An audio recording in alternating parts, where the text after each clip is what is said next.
Anda yang membesarkan mereka.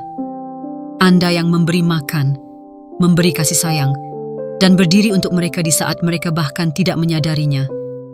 Dan sekarang, mereka memotong ucapan Anda, mengabaikan nasihat Anda, bertindak seolah-olah Anda tidak ada.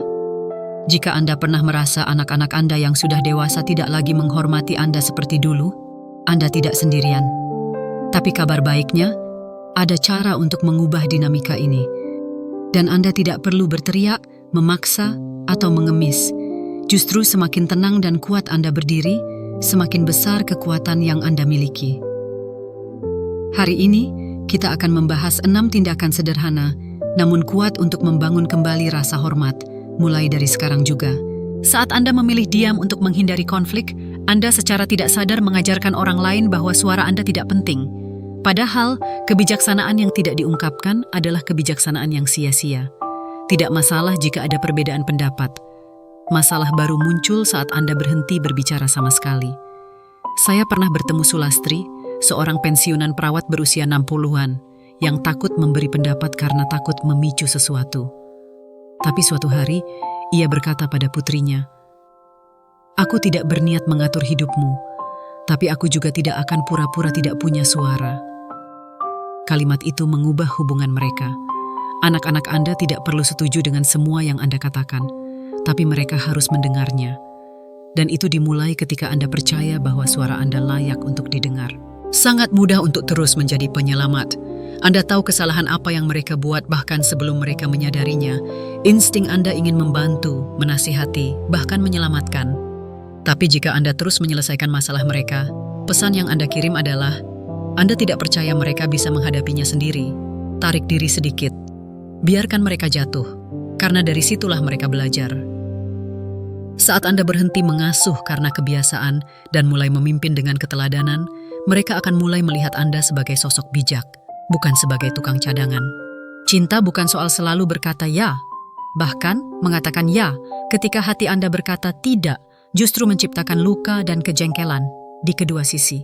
Ambil contoh Suparno, seorang kakek yang selalu siap menjaga cucu secara mendadak, membatalkan rencana demi anaknya, dan tidak pernah meminta balasan. Sampai suatu hari, dia melewatkan jadwal dokternya sendiri karena disuruh bantu membersihkan halaman. Saat itulah Suparno sadar, menjadi dapat diandalkan tidak berarti menjadi bisa dimanfaatkan. Ia mulai menjadwalkan hidupnya sendiri. Dan apa yang terjadi? Keluarganya menyesuaikan. Katakan ya ketika itu tulus. Tapi katakan tidak ketika itu menjaga ketenangan batin Anda. Dari sanalah rasa hormat mulai tumbuh. Orang tua sudah terbiasa memberi. Itu sudah naluri. Tapi jika Anda memberi sampai kehilangan diri sendiri, itu bukan pengorbanan mulia. Itu tanda peringatan. Kalau Anda sudah bertahun-tahun selalu mendahulukan orang lain, kini saatnya bertanya, apa yang saya butuhkan? Apa yang membuat saya bahagia? Mulailah dari situ. Ikut komunitas, ambil kelas, kembalilah ke hobi lama yang pernah Anda cintai. Semakin Anda menunjukkan bahwa kebahagiaan Anda penting, semakin anak-anak Anda akan melihat Anda bukan hanya sebagai ibu atau ayah, tapi sebagai pribadi yang utuh. Banyak orang tua terus memberi, meski tidak dihargai. Padahal saat pemberian tidak disambut dengan rasa terima kasih, itu bukan lagi kasih, itu kewajiban. Saat Anda merasa dihargai hanya saat Anda memberi, berhentilah sejenak. Waktu, tenaga, dan bantuan Anda bukan tak terbatas. Itu adalah hadiah. Dan jika tidak diterima dengan rasa hormat, tidak masalah untuk berhenti sejenak. Bukan berarti Anda kejam, Anda hanya memperjelas batas. Karena saat kebaikan dianggap sebagai kewajiban, nilainya akan hilang. Rasa hormat tidak datang dari omelan atau permintaan. Itu datang dari cara Anda membawa diri. Saat Anda menghargai waktu Anda, menjaga batas Anda, melindungi energi Anda, dan menjalani hidup Anda sepenuhnya, Anda sedang mengirim pesan tanpa kata-kata, saya berharga. Dan saat anak-anak Anda melihat itu, perlahan-lahan, mereka akan mulai memperlakukan Anda sebagaimana mestinya. Saat anak-anak tumbuh dan sibuk dengan kehidupannya, mereka mungkin lebih jarang menelepon atau berkunjung. Itu bukan penolakan.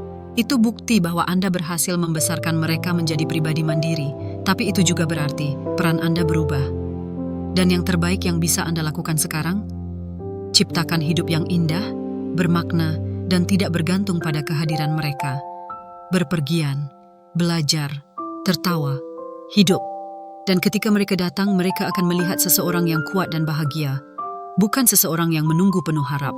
Kalau Anda menemukan sesuatu yang menyentuh di video ini, tulis komentar "Saya berharga" di bawah. Dan jika Anda ingin konten lainnya tentang pertumbuhan diri, refleksi, dan kebijaksanaan usia, pastikan Anda berlangganan dan nyalakan loncengnya. Kami membangun komunitas di mana kebijaksanaan usia tidak hanya dihormati, tetapi dirayakan. Terima kasih telah menonton dan sampai jumpa di video berikutnya.